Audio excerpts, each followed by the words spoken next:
علیہ الصلوۃ والسلام کا ارشاد ہے القرآن شافع مشفع،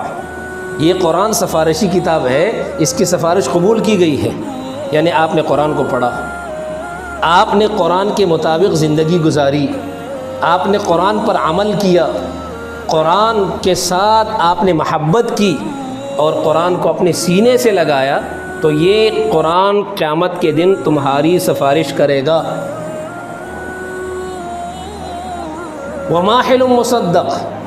اور یہ قرآن جھگڑنے والا ہے اور اس کا جھگڑا بھی قبول کیا گیا ہے۔ معنی کیا ہے کہ اگر آپ نے دنیا میں قرآن نہیں پڑھا،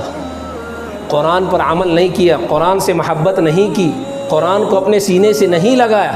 تو پھر یہ آپ کے خلاف اللہ کے ہاں جھگڑے گا اور کیا کہے گا؟ ان قوم اتخذوا هذا القرآن مہجورا، اے اللہ اس قوم نے اس قرآن کو چھوڑ دیا تھا، اس کو ترک کیا تھا، چھوڑ دیا تھا اس کو، تو پھر اللہ اس کے جھگڑے کو قبول کریں گے۔ من جعلہ امامہ قادہ الی الجنہ، آگے تفسیر ہے اس کی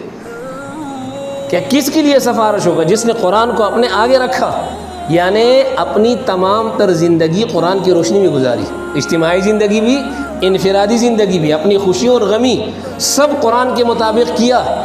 قادہ الی الجنہ، یہ قرآن اس کو کھینچ کر جنت کی طرف لے جائے گا۔